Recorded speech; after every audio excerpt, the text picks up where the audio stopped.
Você só vai ter sucesso nos negócios, na sua empresa, se você for eita. É isso aí, eita. Para entender o que eu estou falando, a entrevista de hoje vai explicar esse conceito e ela é diferente de todas as outras sobre negócios e empreendedorismo que você já viu até hoje. Porque ela vai te explicar como que com foco nas pessoas, com foco nos clientes, sendo você, sendo verdadeiro, usando o que você tem, você vai ter sucesso. Confere aí.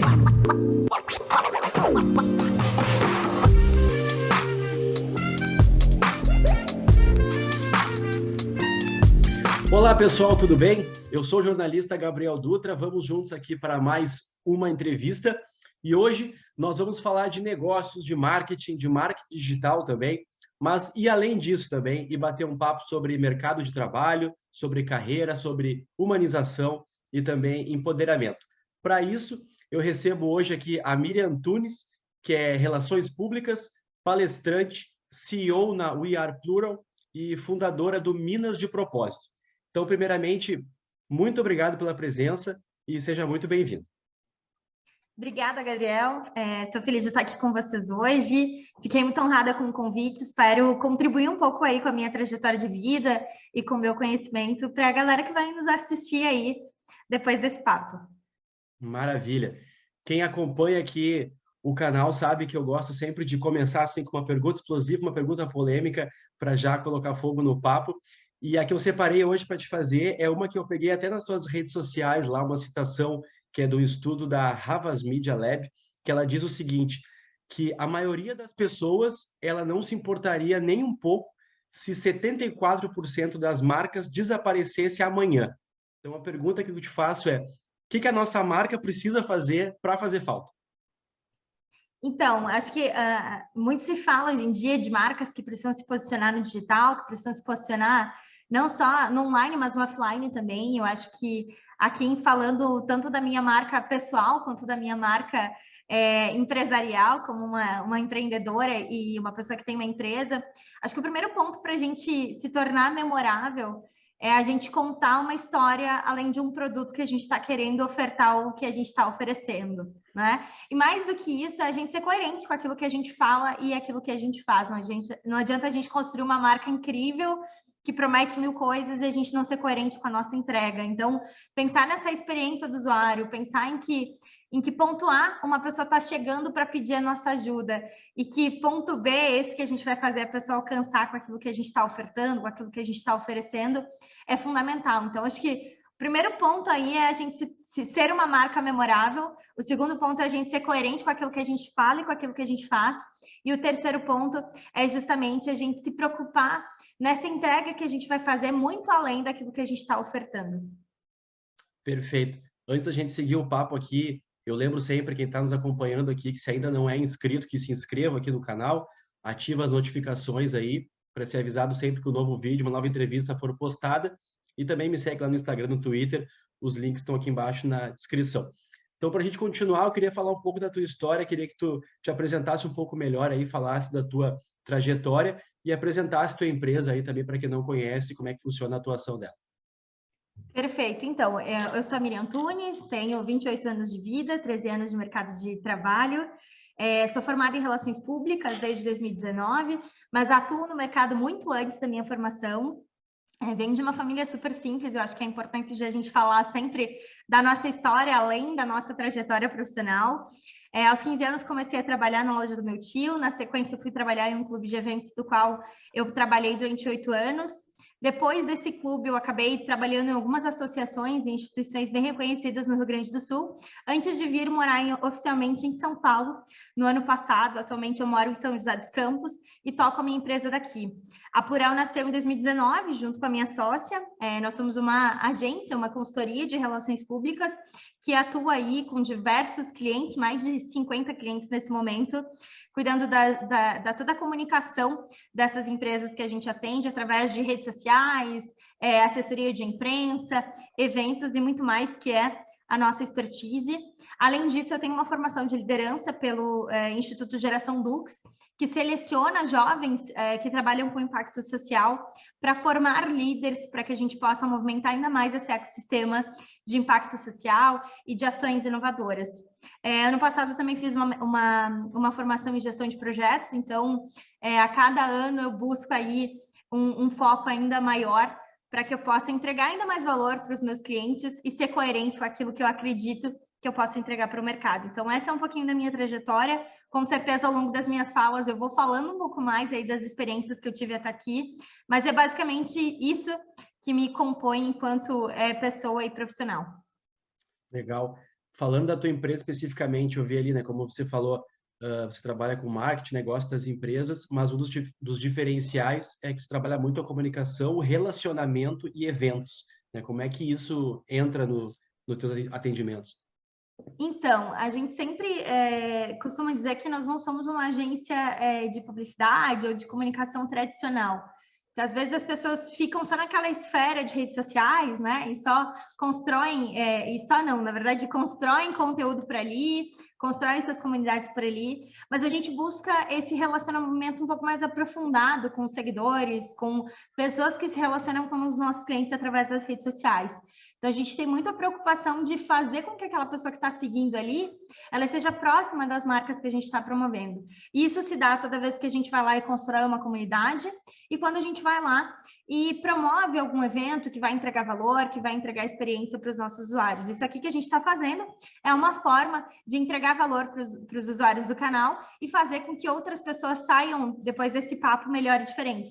Então, esse é um dos nossos diferenciais, além de, claro, primar muito pela diversidade, que é um dos nossos pilares, que é um dos nossos valores, e que a gente também procura promover dentro das empresas onde a gente atua. Então, é sempre indo além do superficial, né? Quando a gente vai lá e convida o Gabriel para seguir o nosso Instagram, para acompanhar o nosso conteúdo por ali, a gente não quer que o nosso relacionamento pare por ali. A gente quer criar com o Gabriel, a gente quer fazer projetos com o Gabriel, a gente quer fazer com que o Gabriel seja próximo aí da nossa comunidade e realize coisas que juntos a gente pode realizar, né? Eu sempre falo que uma coisa é a gente vender feijão e outra coisa é a gente vender feijoada, né? Vender feijoada é sobre realizar coisas que a gente não conseguiria sozinhos. Então, com certeza, quando a gente une expertises, quando a gente une interesses em comum, a gente vai muito longe, a gente impacta muito mais pessoas que precisam do que a gente entrega.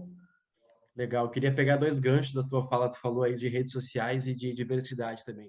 Esse nome plural, ele vem de pluralidade, vem de diversidade, também é isso que tu busca colocar nos teus modelos de negócios e das empresas que tu atende? Com certeza, ele vem de pluralidade. A Plural nasceu de duas mulheres que são extremamente diferentes. A gente sempre brinca que eu e a Júlia somos o oposto uma da outra, mas ao mesmo tempo a gente é muito complementar e é isso que faz o nosso negócio dar certo. Então, a gente traz muito essa nossa pluralidade, não só em quem nós somos, né, nas fundadoras da empresa, mas nas empresas onde a gente atua. Então, hoje a gente atende empresas de diversos nichos, de diferentes áreas aí de atuação, e a gente precisa sempre entender que nós, enquanto seres humanos, né, por trás dessas empresas que acontecem e crescem no mercado de trabalho, existem diversas pessoas que nascem em culturas diferentes, que nascem em lugares diferentes, que precisam se construir, e essa pluralidade toda é que faz com que a inovação aconteça, que a diversidade aconteça e que pessoas se unam para realizar esses tais objetivos em comum quando a gente abre uma empresa. Então, a Plural nasce muito disso, de pessoas que são diferentes e que trabalham para promover essa diferença ainda maior, porque se nós todos pensássemos iguais, né, não precisaria aí existir coisas diferentes e a gente criar novas formas de fazer as coisas acontecer. Legal, tu falou ali sobre redes sociais, né, sobre se relacionar, né, como o nome já diz, são para socializar, e lá nas tuas redes sociais também tu colocou uma citação que dizia algo como que a gente nunca pode esquecer que por trás das redes sociais tem perfis, né, tem pessoas, né, comunicação sem relacionamento é só uma informação jogada. Então, Exato. como é que queria que tu falasse um pouco mais sobre isso, como é que tu vê a importância da marca interagir, conversar, ouvir, falar com o seu público também, né, não só informar. Então, eu acho que esse é um grande erro que muitas marcas ainda cometem. Porque, afinal de contas, a rede social, como a gente mesmo já comentou aqui, é para se relacionar. E a partir do momento que a gente vai lá, só publica conteúdo, mas a gente não responde os comentários, a gente não responde os directs, a gente não constrói um relacionamento ali com as pessoas, a tendência é que cada vez mais as pessoas também se sintam não privilegiadas, não atendidas, e que a reciprocidade não atendida faça com que as pessoas possam ir até embora. Então, às vezes, há todo um esforço em construir uma marca, em reforçar um branding, que a partir do momento que a gente não vai lá e se relaciona com as pessoas que estão interagindo com a gente, automaticamente a vontade da pessoa ir embora, né? É como um relacionamento. Eu sempre falo que o funil de vendas que acontece lá nas redes sociais, ele também é como se fosse um relacionamento.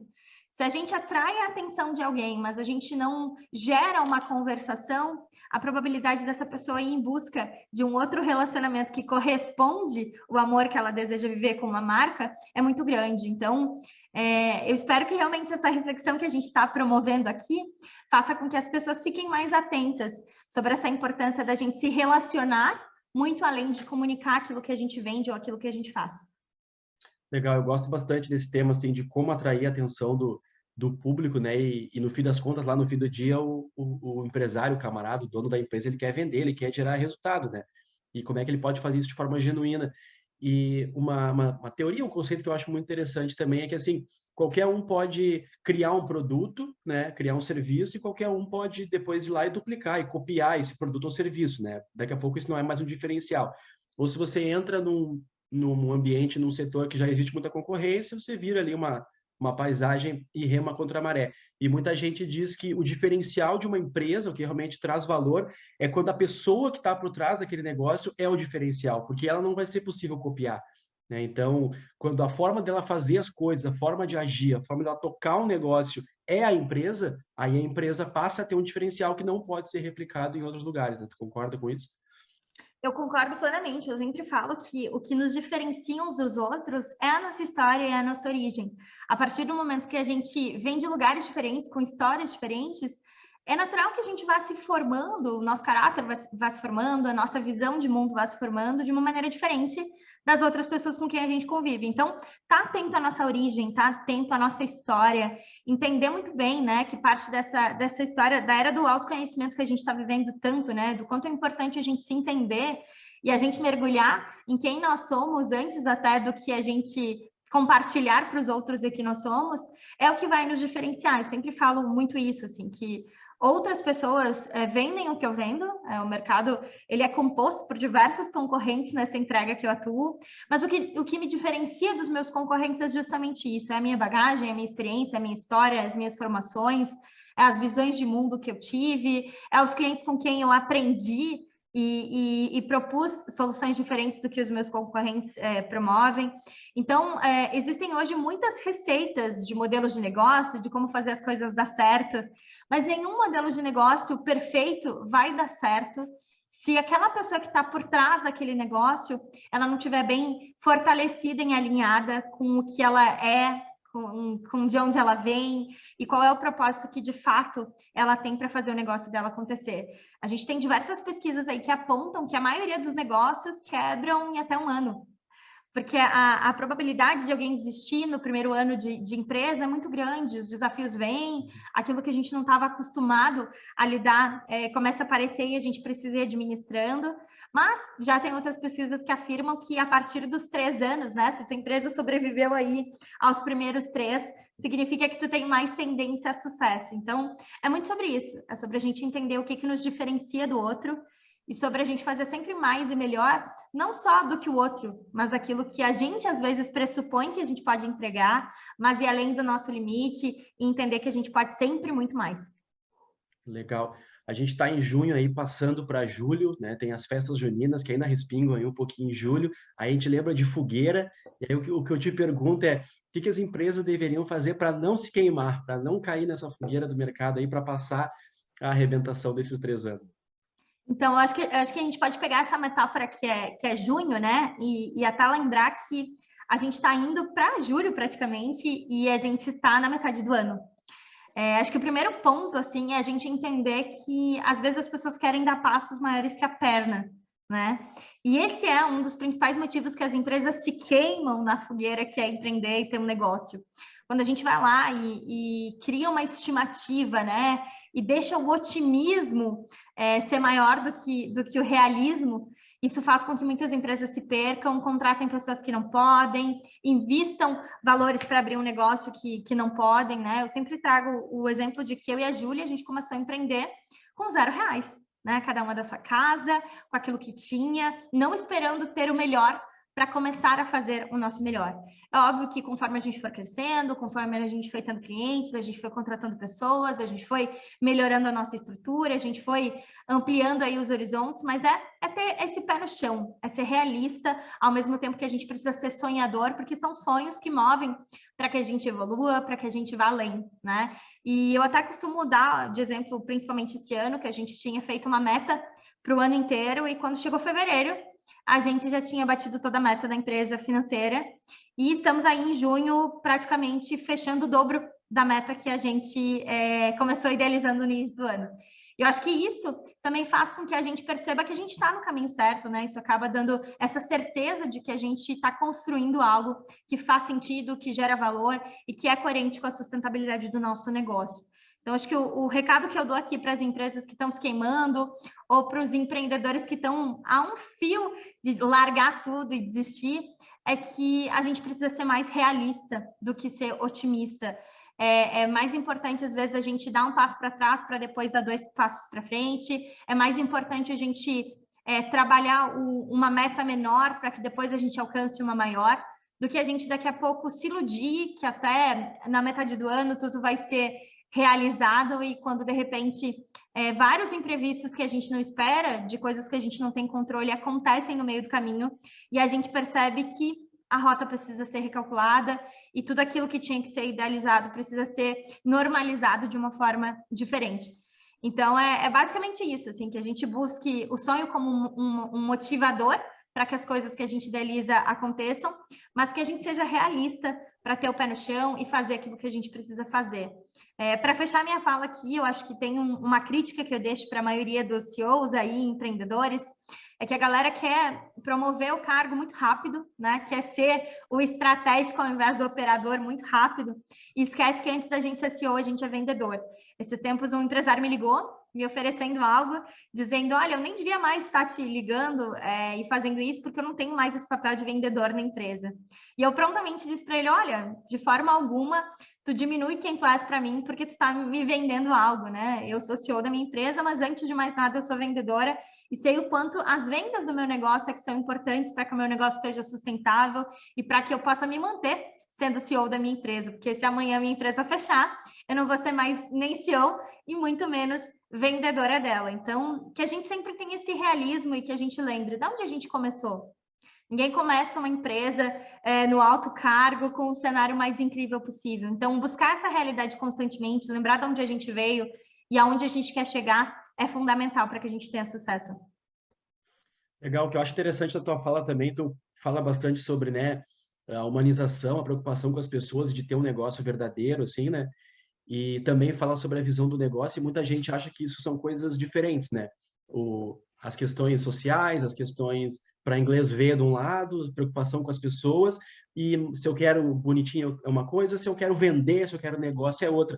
Mas no fim das contas, tu está conquistando as pessoas, tu está sendo verdadeiro, tu está, né, conquistando o teu cliente genuinamente, o resultado vai vir, né? Então, essas coisas são indissociáveis. Até uma outra pergunta que eu queria te fazer a respeito disso. Eu entrevistei aqui algumas semanas atrás o Jefferson Midei, que ele é especialista em promover os negócios na internet, e ele falou isso, ele falou assim, a virada de chave de todos os meus negócios, de todas as minhas empresas, foi quando eu parei de colocar o foco na empresa e coloquei o foco no cliente. Quando a minha comunicação parou de dizer assim, eu sou a melhor empresa, eu sou a mais legal, eu sou a que melhor vende, eu sou a mais barata, e passou a explicar por que a empresa dele ia fazer diferença na vida das pessoas, é que todos os negócios deles startaram, assim. Então, tu acha que é bem por aí? Eu acho que é exatamente por aí, porque assim, não adianta a gente ter a melhor empresa do mundo, a gente ter a melhor metodologia do mundo, a melhor entrega do mundo se a gente não tem cliente, né? Tem alguma coisa errada se você não tem cliente, se o teu negócio não está prosperando e não está acontecendo. Então, definitivamente sobre isso. Uma coisa é a gente ter um bom branding, a gente ter uma boa marca, a gente ter clareza do que a gente entrega e do que a gente faz de melhor. Outra coisa é a gente entender que, antes de mais nada, a gente precisa ter um cliente e que o nosso cliente ele tem uma dor, ele tem um gap, ele tem um problema para resolver e a gente precisa mostrar para ele que a gente tem a solução perfeita. Então, eu sempre costumo dizer nas minhas palestras de networking que mais do que ser interesseiro, a gente precisa ser interessado nas pessoas. E mais do que querer ter um cliente ou um contrato, a gente precisa ser interessado na dor dele, no gap que ele tem e na solução que a gente pode fazer com que ele conquiste a partir da nossa entrega. Então, se a gente não focar no cliente, de nada vai adiantar a gente ter um negócio, a gente ter a melhor entrega. Também não adianta a gente vender a nossa entrega para um monte de gente e a gente não ser coerente com aquilo que a gente prometeu. Então, se o teu suporte está cheio de reclamações, se todos os dias um cliente começa a te ameaçar que ele vai largar tudo, que ele vai procurar o concorrente, de nada adiantou toda a tua busca incessante por conquistar o cliente, se tu não conseguiu fidelizá-lo. Então, olhar para o funil de vendas, olhar para essa experiência do usuário, olhar para de que forma também tu consegue melhorar ainda mais a entrega que tu prometeu para o teu cliente na hora da venda, é fundamental para que ele esteja contigo durante anos e anos, promovendo a sustentabilidade do teu negócio. Eu sempre falo que o primeiro cliente que a gente teve na Plural é o cliente mais antigo que a gente tem, e ele permanece conosco com renovação de contrato até 2024. Então, a gente sempre trabalha com renovação de contrato de 1 ano, mas em dezembro do ano passado o cliente foi renovar para 2022, ele disse, olha, eu não quero mais ficar todo ano renovando o contrato, então já vamos renovar aí até 2024 para ter certeza que vocês vão continuar me atendendo e a gente vai continuar essa parceria juntos. E aí eu até tiro um gancho aqui de que esse cliente que a gente fechou lá em 2019, que foi o nosso primeiro cliente, ele tem um valor de investimento até menor do que clientes novos que a gente tem, que fecham aí com o valor atual. Mas a importância dessa relação foi tão grande que é algo que a gente também precisa colocar na conta, que é algo que a gente também precisa olhar para a parceria a longo prazo. Então, desfixar um pouco do valor que tu vai receber, mas focar mais no valor que tu vai entregar e o quanto duas empresas crescem juntos a partir dessa parceria é fundamental para o negócio do nosso cliente e para o sucesso do nosso negócio também.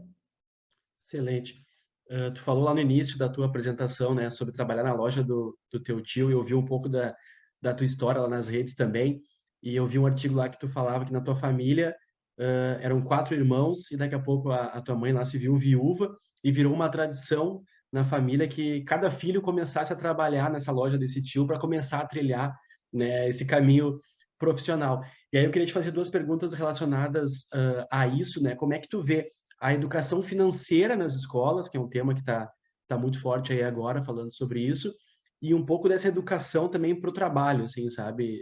Voltar o ensino, não só lá pro nemateumento, para não sei o que, o fósforo, não sei da onde, mas daqui a pouco, né? Claro que para essas profissões vão ser muito úteis essas questões, mas daqui a pouco focar mais o ensino nas escolas, algo assim, para que seja realmente impactante na vida das crianças depois no futuro. Eu acho que tem uma questão social que a gente precisa discutir muito hoje em dia, que é a preparação dos jovens para o mercado de trabalho e a preparação das pessoas para lidar com o mundo lá fora. Às vezes a gente é criado numa bolha e onde os nossos pais reforçam o tempo todo que nós somos os melhores, que nós somos os mais bonitos, que nós somos inteligentes. Eu acho que palavras de afirmação são importantes para que as crianças cresçam fortes e para que elas cresçam acreditando em si mesmas. Mas mais do que isso, quando um jovem, né, quando um adolescente, ele sai daquela bolha dos pais, ele vai conviver com o mundo lá fora, ele percebe que o mundo tem uma realidade diferente do que às vezes os nossos pais colocam diante de nós. Então, lá fora alguém vai te dizer que você não é o mais bonito, que você não é o mais inteligente, que você não é o mais competente e que existe toda uma competitividade que você precisa lutar pelo seu espaço e pelo seu lugar no mundo, né? Então, acho que esse é o primeiro ponto, é a gente tentar equilibrar. Que educação é essa que nós recebemos dos nossos pais e como o mundo é lá fora? Que educação é essa que nós damos para os nossos filhos e qual é o mundo que os nossos filhos vão encontrar lá fora? E eu falo ainda de um lugar muito limitado, porque eu não sou mãe ainda, mas eu me preocupo muito com o futuro da minha família, o futuro dos meus filhos nesse sentido. Eu não tive uma grande educação financeira, porque na minha casa não tinha dinheiro sobrando, eu não cresci em meio a mesadas e alguma contribuição dos meus pais para que eu pudesse ir me organizando financeiramente, mas eu sinto que é extremamente necessário que as escolas já comecem a implementar e discutir com os alunos e com as crianças e com os adolescentes essa temática que é tão importante para que as pessoas entendam o valor do dinheiro e da onde o dinheiro vem, e o que ele compra e o que ele não compra. Então, acho que essa temática é extremamente importante para os adolescentes, para os jovens e tudo mais. Bem como tu falou, na minha casa era uma regra, quando me perguntam, mas Miriam, tu queria ir trabalhar aos 15 anos? Eu sou muito honesta de dizer que não queria ir trabalhar aos 15 anos. Mas, na minha casa existia uma necessidade. E por trás de uma necessidade existe um comportamento que a gente precisa executar e que a gente precisa fazer. Antes do meu pai falecer, minha mãe e o meu pai, eles tinham um ferro velho. E alguns anos antes do meu pai falecer, os meus pais tinham um ferro velho. Eles venderam o ferro velho e construíram um bazar igualzinho à loja do meu tio. Mas quando meu pai morreu, minha mãe não conseguiu dar conta sozinha e fechou o bazar, vendeu as coisas para o meu tio. E a gente tinha como regra, aos 15 anos, sempre ir trabalhar na loja do meu tio. Muito mais do que até ajudar nas contas da casa, a minha mãe tinha muito esse pensamento de que aquela primeira oportunidade geraria responsabilidade, geraria contato com as pessoas, né? E eu sempre falo que essa foi a minha primeira experiência de venda na minha vida. Aos 15 anos, eu sempre pensava que eu não vendia material escolar, que eu não vendia brinquedos, mas que eu vendia entretenimento, que eu vendia educação para que outras pessoas tivessem um futuro ainda melhor do que o meu. Então, eu acho que é muito sobre isso também, sobre a gente ressignificar aquilo que se coloca diante de nós e entender como é que isso daqui que está sendo proposto vai fazer de mim melhor e diferente ali na frente. Então, acho que esses dois pontos que tu trouxe são fundamentais. No que depender de mim, eu vou incentivar cada vez mais para que as escolas, para que as empresas ajudem as pessoas a se organizarem financeiramente e principalmente a gente entender o que é essencial para cada um de nós. Quanto a gente precisa de dinheiro para viver, né? O que a gente precisa para se manter? Será que o dinheiro é tudo? Porque também ensinaram para a gente que o sucesso era uma coisa, né? Que ser bem-sucedido era ter um carro, era ter uma casa, era ter um emprego estável, era viajar para vários lugares do mundo. Mas, às vezes, o sucesso do outro não é isso. Às vezes, o sucesso do outro é simplesmente acordar, caminhar com suas próprias pernas, tomar o seu próprio banho, voltar para casa todos os dias, beijar os filhos, né? Então, o sucesso ali é uma coisa muito relativa e cada vez mais a gente precisa desconstruir o que era sucesso antigamente e entender que o sucesso de cada um ele é muito individual. O que é sucesso para ti pode não ser para mim, tá tudo bem, tá tudo certo. Talvez você consiga viver muito bem com R$1.000, talvez há pessoas que não consigam viver bem com R$10.000. Então, a gente precisa muito entender a pluralidade que existe no mundo, a particularidade que existe de cada um de nós e entender o que faz sentido para cada um mesmo. Legal, tu falou uma coisa ali, palavras de afirmação na infância, né? E eu lembrei de algo que eu sempre escuto falar bastante. Até vou adiantar o tema que eu tinha separado mais para frente na entrevista, mas eu vou pegar esse gancho agora. Tu falou bastante sobre palavras de afirmação na infância, né? E a gente costuma muito ver o quanto as palavras de afirmação são diferentes para meninos e meninas. Então, o menino, ele é desde pequeno incentivar como você é inteligente, como você é forte, nossa, como você é agressivo, né? E a menina, como você é linda, como você é princesa, como você é bonitinha, comportadinha, né? Esses são os incentivos, né? Então, automaticamente o menino vai crescer, né, com esse incentivo de que ele deve ser forte, inteligente, agressivo, e a menina que ela deve estar no seu lugar, né, de bonequinha, de princesinha, de enfeite, né? Então, eu queria que se tu quisesse comentar a respeito disso, e aí já puxar o gancho para tu falar sobre o teu projeto também aí, que é o Minas de Propósito. Exato. Até essa é uma das entregas que a gente faz na Plural, além da parte de comunicação e relações públicas, eventos e relacionamento, a gente também promove vários talks e palestras de diversidade dentro de algumas empresas ao longo dos anos. O nosso maior volume de palestras dentro de algumas organizações é no mês da mulher, onde a gente entra dentro de várias empresas para discutir justamente essa importância da equidade de gênero. O quanto homens e mulheres, ainda em pleno século XXI, né, em 2022, as mulheres ainda ganham menos do que os homens, as mulheres têm menos cargos de lideranças dentro das empresas, reflexo de toda essa educação que a gente diversas vezes foi criada, condicionando um lugar para a mulher, incentivando de que o homem era dono de tudo e de que o homem era dono do mundo. Diversas pesquisas apontam que apenas 1% de todas as terras do mundo tem como donas mulheres. Os outros 99% são nomeadas, né, contratualmente por homens. Então, tem várias coisas aí que fazem com que a gente perceba o quanto a mulher ainda precisa alcançar um lugar de poder muito mais forte dentro dessa sociedade que a gente vive. Afinal de contas, cada vez mais o número de mulheres que ficam viúvas ou que criam sozinhas os seus filhos, a exemplo da minha mãe, que perdeu o marido numa fatalidade, precisam dar conta da casa, da educação dos filhos, e de suprir aí tudo que uma família precisa, por mais simples que ela seja e por menor que sejam as condições financeiras dela. Então, essa é uma causa que eu cresci lutando. Eu sempre brinco que no Rio de Janeiro tem a favela da Rocinha, e eu morava na favela da Rosinha, porque o nome da minha mãe é Rosa. Quando meu pai faleceu, a gente tinha uma casa no terreno, e ao longo do tempo a minha mãe começou a construir casas para que a gente vivesse de aluguel. Então, hoje no terreno da minha mãe tem 6 casas que ela foi construindo de pouco a pouco, com um servente de obras e ela. Então, diversas vezes eu chegava da escola, a minha mãe estava com o cabelo vermelho, não porque ela pintava, mas porque a lajota, né, a cerâmica geralmente é vermelha embaixo, e a minha mãe estava lá lixando lajota com o cabelo cheio de pó vermelho para fazer com que aquele sonho, que aquele empreendedorismo que ela idealizava acontecesse.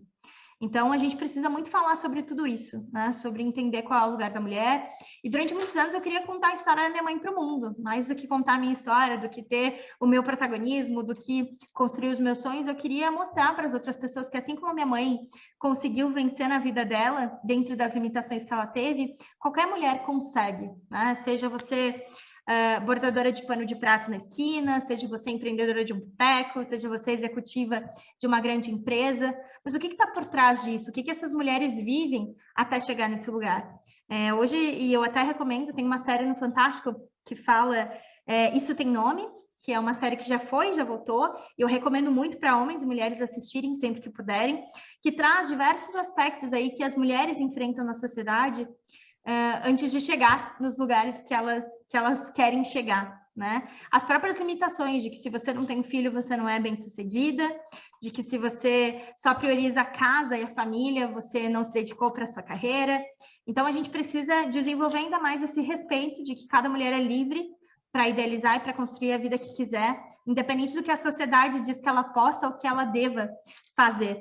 Então, a síndrome da sabotadora, né, é um termo que muito se fala também hoje em dia, porque a mulher, ela constantemente tem aquela vozinha interna que fica dizendo, tu não vai conseguir, tu não é boa o suficiente, tu não está preparada para essa oportunidade, enquanto os homens crescem ouvindo realmente isso, né, que tu é bom, tu vai lá, tu consegue, né, se não der certo, tá tudo bem. E a mulher não, quando algo não dá certo, ela fica se culpando, ela fica remoendo ali a falha que ela teve, alguma coisa que ela tinha que ter sido melhor e diferente. Então, é muito sobre isso que a gente também precisa refletir enquanto sociedade. E motivado por isso foi que em 2018 eu abri o Minas de Propósito, que é um coletivo de empoderamento feminino que promoveu diversos eventos aí ao longo de 2018, 2019, 2020 e 2021, abrindo espaço para que mulheres contassem as suas histórias e para que mulheres inspirassem outras mulheres de que se uma conseguiu, todas também conseguem, todas também podem, assim como a minha mãe, assim como a Dona Maria, assim como a Dona Joana e todas as mulheres aí que existem do nosso país.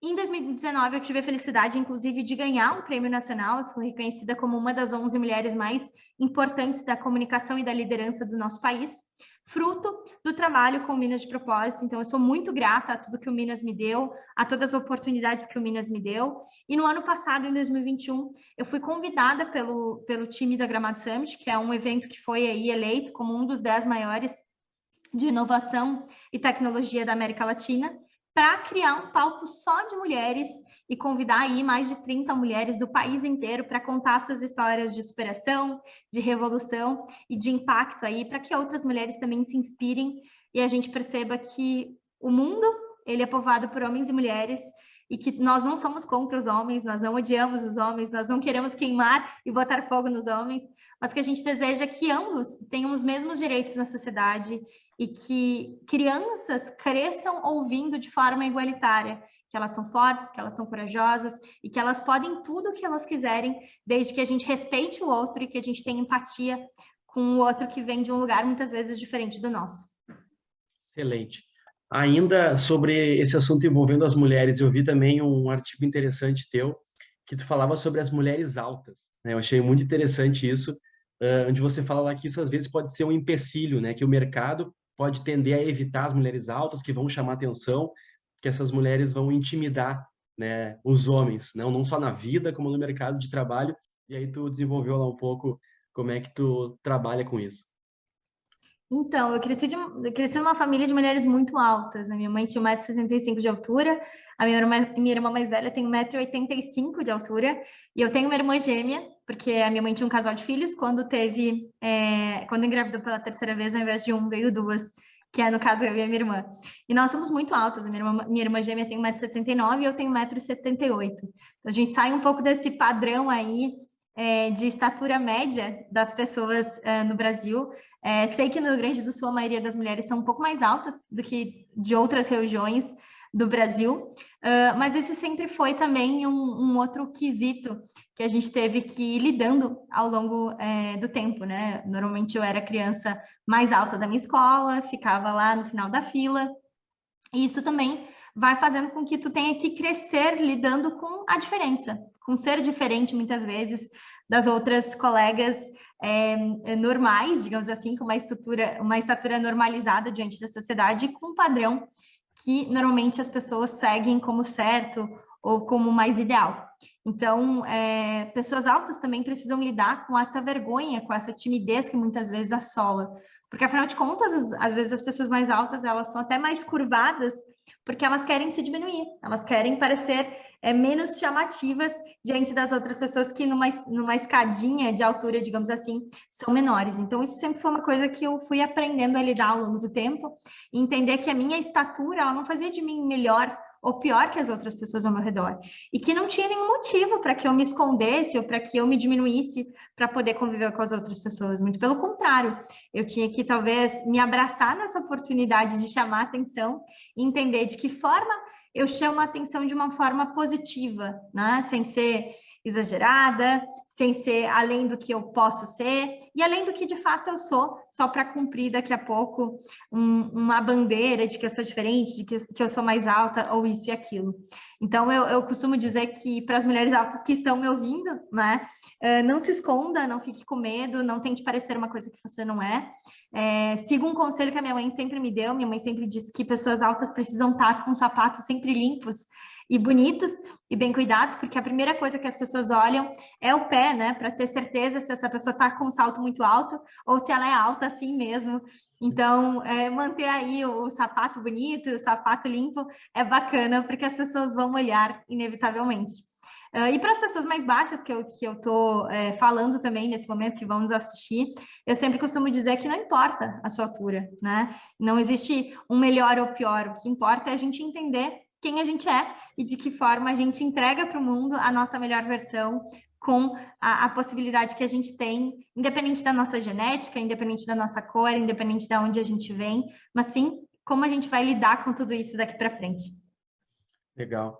Voltando aí para o teu ambiente de negócios, assim, eu queria saber de ti que está inserida nesse meio, né? A gente vem de uma pandemia, agora a economia tentando dar sinais de retomada, né? Com o PIB crescendo, até a gente viu bastante aumento no setor de serviços, mas por outro lado tem aí juros, inflação elevada, e a gente está encontrando dificuldade ainda quando a gente tenta retomar. Como é que tu está vendo o mercado, assim? Muita empresa fechou, tem muita empresa retomando, como é que tu que está inserida nesse meio aí, tanto o teu negócio, né, que certamente também passou por esse período complicado, como é que tu está vendo o teu negócio e a retomada desse mercado aí como um todo? Então, o meu negócio ele começou um pouquinho antes da pandemia ser startado. Então, a gente abriu a empresa em dezembro de 2019. Quando foi março de 2020, as informações eram fechem tudo, fiquem dentro de casa, se mantenham aí. E eu te confesso que o momento mais difícil ele já passou, né? Foi lá naquele começo para criar uma marca, para startar. E hoje as coisas estão bem porque realmente o meu mercado cresceu muito. Essa demanda de serviço, com o aumento digital, as pessoas tiveram que se posicionar ainda mais.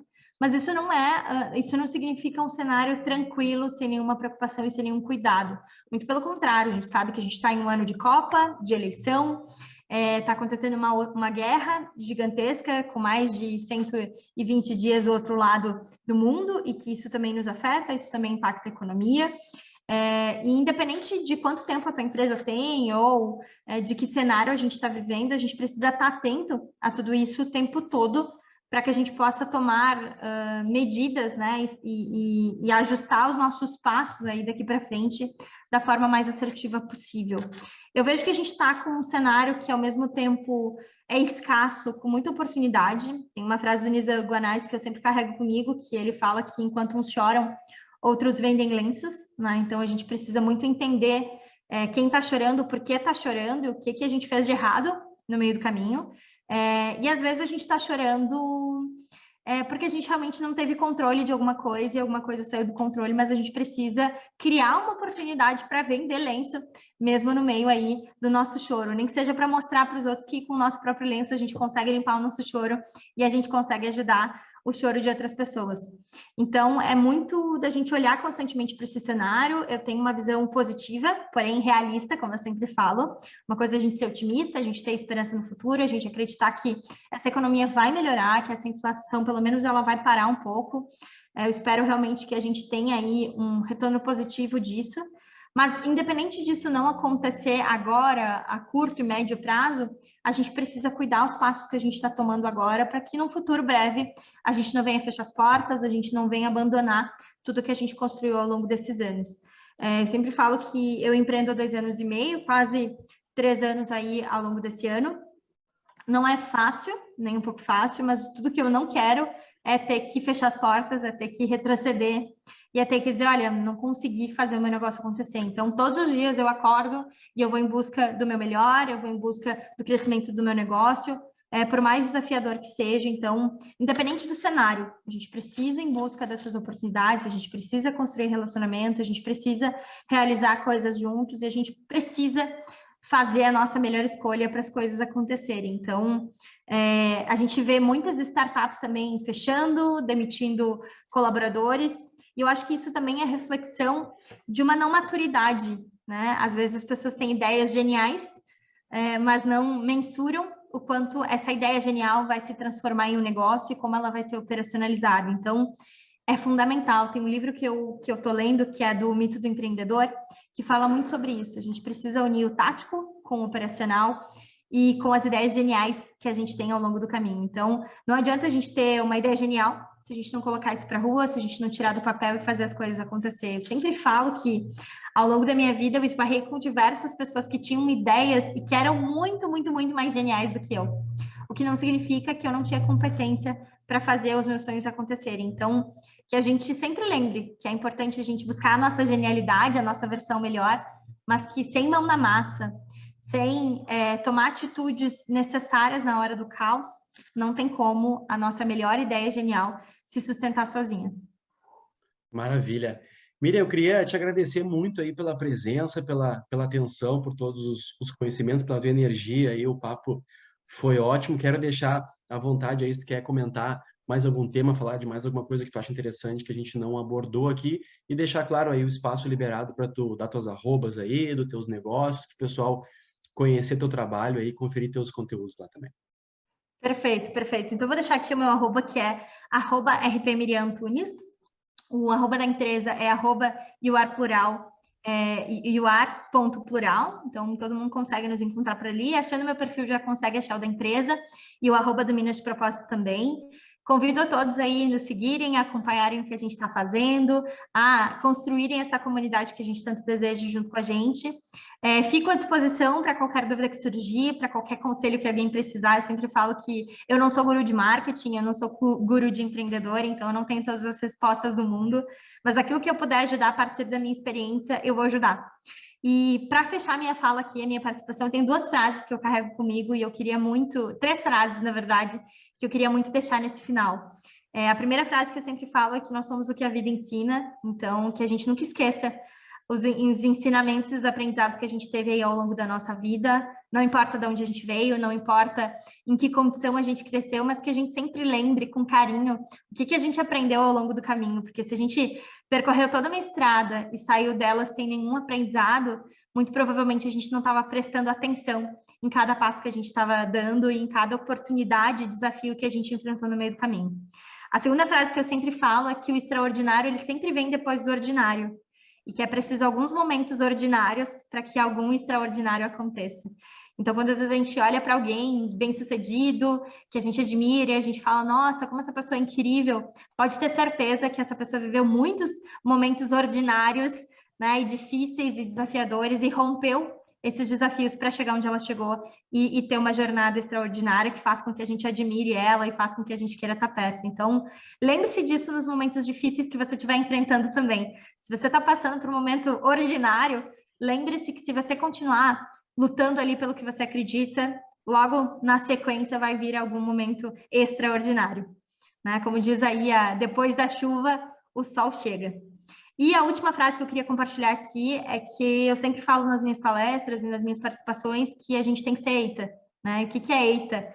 Ser EITA é aquilo que a gente não encontra a resposta melhor para dizer o que é aquilo que faz com que a gente seja surpreendido ou que a gente surpreenda as outras pessoas. Então, quando alguém nos conta algo muito bombástico, a gente tende a dizer eita, né? Ser eita é sobre a gente se surpreender, é sobre a gente surpreender as outras pessoas. E todos os dias, quando a gente acorda da cama, a gente pode escolher fazer o nosso dia normal, viver uma vida normal ou viver uma vida eita. Então, o convite que eu quero deixar aqui hoje para a gente encerrar é que todos os dias você possa escolher ser eita, é dar o seu melhor, é fazer o que precisa ser feito, porque a disciplina também é importante, nem sempre a gente vai acordar com vontade. Eu não tenho vontade de ir na academia todos os dias, eu não tenho vontade de levantar da cama quentinha e gostar todos os dias, mas assumir essa minha escolha de ser eita todos os dias é fazer o meu melhor, independente da condição que se coloca diante de mim. Então, é esse convite que eu queria deixar aqui. Agradeço mais uma vez a participação e o convite, Gabriel, me senti super lisonjeada ao ser convidada para o TI. Fiquei muito feliz de todo o mergulho que tu fez aí na minha história. Espero ter contribuído aqui de alguma forma com as pessoas que estão nos ouvindo ou que vão nos assistir na sequência. É isso. Maravilha, obrigadão aí. Então, você que nos acompanhou até aqui, se inscreve aqui no canal, né? Curte, comenta aqui o que você achou do papo, para que o vídeo ganhe força e chegue para mais e mais pessoas, que a gente consiga continuar aqui com as entrevistas semanais. Não esquece de me seguir lá no Instagram, no Twitter, os links estão aqui na descrição. Segue também a Miriam lá. Ainda vão aparecer mais alguns vídeos aqui, uma playlist que certamente vai te interessar e são de temas parecidos com esse que a gente tratou hoje. Então, muito obrigado mais uma vez, aí, Miriam, sucesso, parabéns pelo trabalho. Tamo junto, até uma próxima aí. Obrigada, tchau, tchau. Valeu, tchau, tchau.